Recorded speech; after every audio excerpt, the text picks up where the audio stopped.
படம் சூப்பராக இருக்கு பிரதர். நல்லா பண்ணி வச்சிருக்காரு. ஆல்ரவுண்டர் ஆகிட்டாரு. பெரிய டேரக்டர்ஸ்க்கு காம்படிஷன் ஆகிற அளவுக்கு ஸ்க்ரீன் பிளே, ரைட்டிங் ஒர்க்கு எல்லாமே வந்து தூக்கலாக பண்ணியிருக்காரு. மசாலா அதிகமாக சேர்க்கல, காதல் அதிகமாக சேர்க்கல, காமெடி ரொம்ப ஏற்றுட்டு போல, ஒரு பரபரப்புலேயே வச்சிருக்காரு. என்ன நடக்கும் என்ன நடக்கும் அடுத்து என்ன நடக்கும்ன்ற மாதிரி ஒரு விஷயத்த சொல்லியிருக்காரு. கடைசியாக மனிதம் தான் ஜெயிக்கும்ன்ற விஷயத்தையும் சொல்லியிருக்காரு. மனிதம் தேவை, அதை எல்லாத்தையும் ஃபாலோ பண்ணுங்க, இன்னொருத்தருக்கு அன்பை செலுத்துங்கன்ற விஷயத்த சொல்லியிருக்காரு. அதை நட்டி சாரை வச்சு சொல்லியிருக்காரு. அது இன்னும் அழகா இருக்கு. நட்டி சார் அதை ஆக்டிங் மூலியமா பண்ணதும் இன்னும் சூப்பரா இருக்கு. மேஜர் ரோல் நட்டி சாரும் ஆதியம் பண்ணியிருக்காங்க. முக்கியமான ரோல் எல்லாமே முனிஷ்காந்த், சிங்கம்புலி அந்த மாதிரி மற்ற கேரக்டர்ஸ் எல்லாருமே பண்ணியிருக்காங்க. ஒவ்வொருத்தருக்கும் கேரக்டர்ஸ் வந்து அந்த காஸ்டிங் வந்து அவ்வளோ இம்பார்ட்டன்ஸாக இருக்கு. சூப்பராக பண்ணியிருக்காங்க படம் எல்லாமே. மியூசிக்லேருந்து எல்லாமே ஓவரால் வந்து ஸ்டார் ரேட்டிங்கு போயிட்டார் அவர். அந்த அளவுக்கு பண்ணியிருக்காரு. ஜெய் ஹிந்த். அந்த அளவுக்கு படம் சூப்பரா நம்ம இந்தியாவுக்கு பெருமை சேர்க்கிற மாதிரி ஒரு படத்தை கொடுத்துருக்காரு. ஹிப்ஹாப் தமிழா அவர் பேருக்கு ஏற்ற மாதிரியே தமிழான்ற ஒரு விஷயத்த வந்து தமிழனுக்காக என்னென்ன பண்ணணும் அப்படின்னு சொல்லிட்டு சிறப்பாக ஒரு விஷயத்த பண்ணியிருக்காரு. நல்லா இருக்கு. முந்தைய படங்கள்லாம் பார்த்தா கமர்ஷியலா ஒரு 4 குத்துப்பாட்டு, 4 ஃபைட்டு, 4 சாங்கை வச்சு அப்படியே ஓட்டிடுவாரு. இந்த படத்துல வந்து ஒரு அதை மீறி ஒரு படி மேலே போய் ஒரு மக்களுக்கு ஒரு விஷயத்த சொல்லுவான்னு சொல்லியிருக்காரு. எல்லாரும் ஒன்னா இருந்தோம்னா கண்டிப்பா ஒற்றுமையா இருந்தோம்னா எல்லா விஷயத்தையும் நம்ம ஜெயிக்கலாம் அப்படின்ற ஒரு விஷயத்த உதாரணம். ஏன்னா அதை மீறி நட்டி சாரோட கேரக்டர் உண்மையிலே ரொம்ப அதான் சொல்லுவாங்களே, நல்லா இருக்கிறவன வந்து நீனா நல்லா நண்பனா இருக்க கூடாது, உன்னை சேர்ந்து பிரிக்கிறதுக்கு என்னெல்லாம் பண்ணணுமோ அந்த விஷயத்த எல்லாமே பண்றாரு. அவரோட கேரக்டர் நல்லா இருக்கு. அப்புறம் சிங்கமொழி வராரு. அவர் சீனம் ரொம்ப கம்மி தான். அவர் எல்லாம் இன்னும் கொஞ்சம் அதிகப்படுத்தி கொஞ்சம் நல்லா பண்ணிருக்கலாம். ஏன்னா போன மகாராஜா படத்தெல்லாம் கெத்து கட்டியிருப்பாரு. அவர்லாம் ஐயோ நாசார் இந்த ஆலய காண தமிழ் படத்தை பக்கம் வந்திருக்காரு. அவரோட கேரக்டர் சூப்பரா பண்ணியிருக்காரு. சிஎம்ஏ அவர் தான் தலைவா படத்துல. அவர் இல்லைன்னா படமே வந்து ஒரு பக்கம் சாஞ்சிடும். அந்த அளவுக்கு கொஞ்சம் இது பேலன்ஸ் பண்ணி அவர் நல்லா பண்ணிருக்காரு அவரோட கேரக்டரை. பிடிச்சிருந்தா சொல்ல போனா அந்த சாரா சீன், அவர் ஒரு ஹீரோன்ற மாதிரி பில்டப் பண்ணி அவரோட ஸ்டெப்பு, அவரோட காமெடி எல்லாம் அதனால அந்த சாராவோட கேரக்டர் ரொம்ப நல்லா இருந்தது. எல்லாரெல்லாம் கண்டிப்பா பார்க்க முடியாது. இப்ப இருக்கிற யூத் ஜென்ரேஷன் ஒரு 25-30 வயசு உண்டான அவங்களுக்கெல்லாம் பார்த்தா படம் பிடிக்கும். எங்க அப்பாவோ எங்க அம்மா வந்தாலும் அந்த படத்தெல்லாம் பார்க்க மாட்டாங்க. ஏன்னா அவங்களாம் வேற இதுக்குள்ள போய் வேற உலகத்துல இருக்காங்க அவங்களாம். ஏன்னா இப்ப இருக்கிற அது இல்லாம இதுக்கு மேல நம்மள மாதிரி ஆட்கள் தான் வந்து வரப்போறாங்க. அதனால வந்து அதுக்கு உண்டான விஷயத்த சொல்லி ஃபர்ஸ்ட் டைம் நம்ம நாட்டுல நடந்தா நம்ம என்ன ஆவோங்கிறத ரொம்ப அழகாவே சொல்லியிருக்காங்க. அவரோட கேரக்டர் வந்து இந்த படத்துல வந்து பாத்தீங்கன்னா ரொம்ப சாதுவா இருக்கிற மாதிரி இருக்கும். அதே நேரத்துல பயங்கரமா ஃபைட் பண்ற சீனுமே இருக்கும். எனக்கு இந்த படத்துல இப்பாப்பாதி சாரை விட நட்டி சாரோட ஆக்டிங் வேற லெவல்னே சொல்லலாம். நட்டி சாரே ஒரு இடத்துல சொல்லியிருப்பாரு, படம் முழுக்க நான் தான் டிராவல் பண்ணுவேன், ஆனா நான் ஹீரோ இல்ல, அவர் தான் ஹீரோ அப்படிங்கிற ஒரு டைலாக் ஒன்று பேசியிருப்பாரு. இதுலயே நல்லா தெரிஞ்சிருக்கும். எனக்கு இந்த படம் வந்து கண்டிப்பா எல்லாருமே பார்க்கணும்னு நினைக்கிறேன். ஏன்னா நம்மளுக்கு தெரியணும், நம்ம நாட்டுல ஒரு விஷயம் நடந்தா நம்மளோட நிலைமை என்னங்கிறத ஃபர்ஸ்ட் நம்மளுக்கு புரிய வைக்கணுங்கிறதுக்காண்டே எடுத்த மாதிரி இருந்தது. இந்த படத்துல வந்து முனிஷ்காந்த் சாரு, சிங்கம்புலி சாரு இவங்களோட ஆக்டிங்லாம் எங்கடா இவ்வளவு நாள் இருந்தீங்க அப்படிங்கிற மாதிரிலாம் இருந்தது. அதுவும் பிரியங்கா அப்படின்னு சொல்லி ஒரு வில்லன் ஒருத்தர் வருவாரு. அவங்க சம மாசுனே சொல்லலாம். மியூசிக் எனக்கு லாஸ்ட்ல வந்துட்டு அந்த டெத் சீன்ல எல்லாம் போர் நடக்கும் போதெல்லாம் ஒரு சின்ன மியூசிக் ஒன்று வரும், அவ்வளவு சூப்பரா இருக்கும். அந்த சீனா இருக்கட்டும், நட்டி சாரோட இதா இருக்கும், சூப்பரா இருந்தது. ஃபர்ஸ்ட் ஹாப் கொஞ்சம் லைட்டா ஸ்லோவா போனாலும் செகண்ட் ஹாப் விறுவிறுப்பு மாசு. செகண்ட் ஹாப்பை வந்து நம்ம தப்பு சொல்லவே முடியாது. ஏன்னா நம்ம ஒரு இந்தியன் தமிழன், ஹிப்ஹாப் ஆதி ஸ்டைல்ல சொல்லணும்னா நான் ஒரு தமிழன்டா அப்படிங்கிற மாதிரிதான் இந்த படமே அப்படிதான் இருந்தது. தமிழனோட சில விஷயங்கள் எல்லாம் அதுல காட்டின விதமும் எனக்கு ரொம்ப பிடிச்சிருந்தது. படம் வந்து பாத்தீங்கன்னா ட்ரைலர் பார்த்தோம், இந்த கேரக்டர் வந்து அவருக்கு பொருந்துமா, ஒரு ஆர்மி மேன் கேரக்டர் வந்து பொருந்துமா அப்படின்னு நினைச்சோம். என்ன பண்ணிருப்பாங்க படத்துல வந்து இப்ப 5 படம் ரிலீஸ் ஆச்சு, 5மே ஃபீல் குட் மூவி. எந்த படம் பார்க்கலான்னு ரொம்ப ஒரு சீட்டை குளிக்க போட்டு எடுத்தா நம்ம இந்த படம் தான் வந்துச்சு. ஆனா என்ன மோசமா வந்துட்டோமான்னு பார்த்தா செம்ம படம். படத்தோட கதை வந்து பாத்தீங்கன்னா நம்மளுக்கு வந்து 2ஆம் உலக போர்ல வந்து தமிழ்நாட்டுக்கு வந்து பாத்தீங்கன்னா அவ்வளவு மொத்தம் இருந்திருக்கும்னு நினைக்கிறேன். இவங்கெல்லாம் தெரியாதுன்னு நினைச்சிட்டு அந்த கதையை நம்ம சொல்ற மாதிரி ஒரு கற்பனையில சொல்லலாம்னு சொல்லியிருக்காங்க. செம்ம படம். படத்துல பாத்தீங்கன்னா 4 ஹீரோ சொல்லலாம். ஃபர்ஸ்ட் ஹீரோ வந்து மியூசிக், 2வது ஹீரோ ஆதி, 3வது ஹீரோ நட்டி, 4வது ஹீரோ பாத்தீங்கன்னா யாருமே எதிர்பார்க்காத வகையில ஒண்ணு பண்ணிருக்காப்ல முனிஷ்காந்த். அவருடைய உருவத்துக்கு இந்த கேரக்டர் வந்து யாரா இருந்தாலும் எந்த டேரக்டர் இருந்தாலும் குடிக்கவே மாட்டாங்க.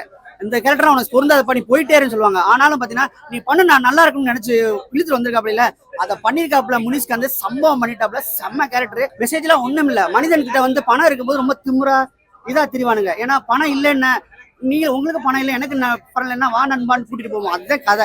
பணம் இருக்கும் போது நீ எப்படி இருக்கியோ அதே மாதிரி பணம் இல்லாத போதும் நீ ஒரே மாதிரி இருக்குன்னு சொல்றது கான்செப்ட். கதை வந்து நிச்சயமா வந்து நிறைய பேருக்கு புரியாததா இருக்குது. ஆனாலும் வந்து அவங்க பண்ண ஸ்கிரீன் பிளே ஆகட்டும், அமோகா எல்லாமே பக்காவா பண்ணி சூப்பர் பண்ணிட்டாங்க படம். அதே சொல்லல என்னடா பார்ட் 1 முடிஞ்சிருச்சு என்னடான்னு பார்க்கும்போது லாஸ்ட்ல பாத்தீங்கன்னா ஒரு to be continued part 2 lead கொடுக்குறாங்க. செம்ம கிளாப்ஸ், செம்மையா இருக்கு. ஆதி வந்து பாத்தீங்கன்னா ஜெயிச்சிட்டாப்ல. நான் இனிமே படமே பண்ண மாட்டேன், இந்த படம் ஓடலன்னு சொன்னா அவர் எவ்வளவு கான்பிடண்டா பண்ணிருப்பாரு. ஓகேங்களா, வந்தாரு இன்டர்வல்ல என்ன கேட்பாங்கன்னு நினைச்சீங்க, ஆனா ஒரு சாங் பாடினான்னு கேட்டாங்க. இன்டர்வல் ஒரு சாங் பாடினாப்ல. அந்த அளவுக்கு யூத்தை வந்து பிடிச்சி வச்சிருக்க ஒரே ஹீரோன்னு சொல்லலாம். இப்போ டைரக்ஷன்லையும் ஜெயிச்சிட்டாப்ல, மியூசிக்லையும் ஜெயிச்சிட்டாப்ல. As a ப்ரொடியூசராகவும் ஜெயிச்சிட்டாப்ல. விஎஃப்எக்ஸ்லாம் பார்த்தீங்கன்னா ஒன்றுமே தேவையில்லை. சேப்பா கிரவுண்டை காமிச்சவனே கூஸ் பம்ப் ஆயிடுது. ஐயோ வெடிக்க போதான்னு சொல்லும்போது எந்த அளவுக்கு தேவையோ அந்த அளவுக்கு போட்டுட்டு கரெக்டாக ஒரு 5 ஃப்ரேம் 6 ஃப்ரேம்ல தூக்கிறாங்க. ரொம்ப வச்சாதாண்டா நீங்க வந்து என்னை கிண்டல் பண்ணுவீங்க, விஎஃப்எக்ஸ் சரியில்லைன்னு சொல்லுவீங்கன்னு சொல்லிட்டு கரெக்டாக இந்த இடத்துல ஒரு 10 ஃப்ரேம் வச்சா போதும்னா 10 ஃப்ரேம் வச்சு தூக்கிறாங்க. செம்ம இம்பார்ட்டன்ஸ், அவ்வளோ அழகா இருக்காங்க. அனகா இதுவரை பார்க்காத அனகா. சும்மாவே வந்து ஆதி படத்துலேயே சந்தானம் படத்துல ஹீரோயினா தூக்கலா இருக்கும், இதுல ஒரு படி தூக்கிட்டாங்க. கரெக்டான ஸ்கோப் இருக்கு, ஒரு அருமையான ரோல். அவங்க ஸ்டார்ட் பண்ணதுல இருந்தே அவங்க தான் ஸ்கிரீன் பிளே நல்லா பண்ணிருக்காங்க. நட்டி கொஞ்சம் பேச்சை குறைச்சிருந்தா நல்லா இருக்கும் நினைக்கிறேன். படம் ஃபுல்லா பேசிட்டு இருக்க அப்புறம் வெறித்தனமா நரம்பு படைக்க பேசுறாரு. கொஞ்சம் போர் அடிக்க மாதிரி இருந்தாலும் அந்த ஸ்கிரீன் பிளேக்கு அது தேவை அப்படிங்கிறதுனால நல்லா பண்ணியிருக்காங்க. படம் கண்டிப்பா பெரிய அளவில் ஹிட். இது கடைசி உலக போர் படம் பார்த்துட்டு வரேன். படம் பார்த்தீங்கன்னா 2028 நடக்கக்கூடிய ஒரு விஷயத்தை பற்றி எடுத்திருக்காங்க. அதில் வந்து பாலிடிக்ஸு, அதுக்கப்புறம் வந்து மிலிட்ரி, அப்புறம் வந்து ஒரு உலக போருக்கான ஒரு விஷயங்கள் மாதிரி தான் அந்த படம் வந்து ட்ராவல் ஆகிட்டு போயிட்டு இருக்கு. ஃபர்ஸ்ட் ஆஃப் பார்த்தீங்கன்னா படம் ரொம்ப சூப்பராக இருக்குங்க. எங்கேயுமே லேக் இல்லை. படம் வந்து வேறு ரேஞ்சில் இருக்குது. ஆல்மோஸ்ட் வந்து ஒரு என்ன ஹாலிவுட் படம் அந்த மாதிரி ஒரு இதில் மீட்டரில் வந்து படம் சூப்பராக போயிட்டுருக்கு. செகண்ட் ஹாஃப் பார்த்தீங்கன்னா படம் அப்படியே உட்காந்துருது. இப்போ ஃபர்ஸ்ட் ஹாஃபில் தனித்தனி துண்டு கேரக்டர் வச்சுருப்பாங்க, ஒன்றுக்கு ஒன்று ஆப்போசிட்டாக எல்லா கேரக்டரும் ஒன்றா சேர்த்து வச்சு ஒரு ட்ராவல் போயிட்டுருக்கோம். கிளைமேக்ஸில் நிறைய ட்விஸ்ட்டு ட்ரை பண்ணியிருப்பாங்க. பட் அதெல்லாம் வந்து ஆடியன்ஸ் கிட்ட பெருசாக கரெக்டாக ஒர்க் அவுட் ஆகல. அதே ஒரு படம் வந்து வைலன்ஸ் ரொம்ப ஹெவியாக இருக்குது. ஒரு நட்டிக்கு வந்து ரொம்ப நல்ல ஒரு ரோல், ரொம்ப பவர்ஃபுல்லான ஒரு கேரக்டர். சதுரங்க வேட்டை படத்துக்கு அப்புறம் வந்து இப்போ இந்த கேரக்டர் தான் வந்து நல்லா பவர்ஃபுல்லாக பண்ணியிருக்காரு. விஎஃப்எக்ஸ் உண்மையிலேயே ரொம்ப சூப்பராக இருக்குது. இப்போ இவன் ரீசெண்டாக பார்த்த ஒரு பெரிய பட்ஜெட் கோட் படத்துல கூட கிராபிக்ஸ் அந்த அளவுக்கு சரியா இல்ல. இந்த படத்துல கிராபிக்ஸ் உண்மையிலேயே ரொம்ப நல்லா பண்ணிருக்காங்க. ஹீரோயின் அனகாவுக்கு வந்து ரொம்ப நல்ல ரோல். கதைக்களம் வந்து சென்னையில தமிழ்நாட்டில் தான் நடக்குது. சென்னை அதுக்கப்புறம் இங்க ஒரு தமிழ்நாட்டுக்கும் மற்ற ஊருக்கும் வந்து கம்யூனிகேஷன் எல்லாம் கட்டார மாதிரி வச்சுட்டு தமிழ்நாடு மாத்திரம் கான்சன்ட்ரேட் பண்ணி அந்த உலக போர்ல காமிச்சிருக்காங்க. கூஸ்பம்ப் இன்ட்ரெஸ்ட் வந்து நல்லா என்ஜாய் பண்ணி பார்க்கலாம். நல்லா பாம் பிளாஸ்டிங், சேட்டலைட் வெடிக்கிறது எல்லாமே வந்து புதுசா இருக்கும் பாக்குறதுக்கு தமிழ் சினிமாவுக்கு.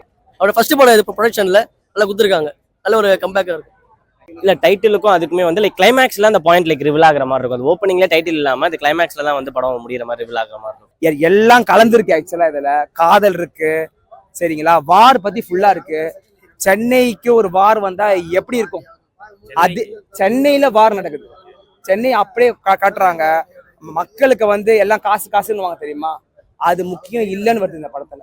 மக்களுக்கு மக்கள் தான் முக்கியம், சரிங்களா, அத மாதிரி வருது. பேக்ரவுண்ட் சாங் எடுத்துங்க, அவர் பாடின அந்த ட்ராக்கா எல்லாமே செமையா இருக்கு. அதான் சொன்ன மாதிரி தான், எது கிராபிக்ஸ் எது ஒரிஜினல் தெரியலங்க, செமையா இருக்குது. அதாவது ஹிப்ஹாப் தமிழாக்கு இது ஒரு மிகப்பெரிய கம்பேக் தான் இது. ஆக்சுவலி ரொம்ப நாள் சாதாரணமா இந்த மாதிரி இருந்தாரு, டாப் கியர் போட்டார் சார் இப்போ, சரிங்களா. சரி, தேங்க்ஸ். இல்லை இது வந்து ஒரு சயின்ஸ், அதாவது முன்னாள், அதாவது இது மாதிரி நடந்திருக்கு அப்படின்றாங்க. என்ன விஷயம்னா மெயினாக நம்ம வந்து எதுவுமே இல்லாதப்ப மக்கள் வந்து ஒத்துமையாக தான் இருப்பாங்க. இப்போ இந்த டெக்னாலஜி, இந்த காசு பணம்லாம் வந்து அது ஆட்சி எல்லாமே அது ஒரு ஈகோ தனத்தினால நிறைய பிரச்சனை வருதுன்றாங்க. மற்றபடி எதுவுமே இல்லைன்னா எல்லாருமே நம்ம சமம் தான் அப்படின்னு ஒரு நல்ல மெசேஜ் சொல்லியிருக்கேன். ஆமாம், லேக் இல்லை. எனக்கு ஃபர்ஸ்ட் ஹாஃப் கொஞ்சம் இருந்தது. செகண்ட் ஹாஃப் பார்த்தீங்கன்னா சுத்தமாக லேக் இல்லை, விறுவிறுப்பாக போன மாதிரி இருந்துச்சு. இப்போ முன்ன படத்தை விட இது ரொம்ப பெட்டராக இருக்குது. இது கொஞ்சம் நல்லா அட்டெம்ட் பண்ணியிருக்காங்க, டிஃப்ரெண்ட். ஏன்னா அவர் எப்பவுமே ஒரு 4 லவ் பாட்டை போட்டு அந்த மாதிரி தான் பண்ணுவார். இது கொஞ்சம் வேறு மாதிரி கமர்ஷியலாக நல்லா பண்ணியிருக்காங்க. டைரக்ஷனும் சரி, ஆக்டிங்கும் கொஞ்சம் நல்லா பண்ணியிருக்காரு. முன்ன படத்தை விட இதில் நல்லா பண்ணி இங்கே சென்னையில் காட்டியிருக்காங்க. அதுதான் சென்னையில் காட்டுறது பாம்பிளாஸ்லாம் வந்து சிஜி ஒர்க் நல்லா பண்ணியிருக்காங்க. ஃபுல்லாக சிஜி வந்து சூப்பராக இருக்குது. எனக்கு சிஜி ஒர்க்கு இப்போ வந்து லேட்டஸ்ட் படத்தில் இது கொஞ்சம் பெட்டர் படமாக இருக்குது.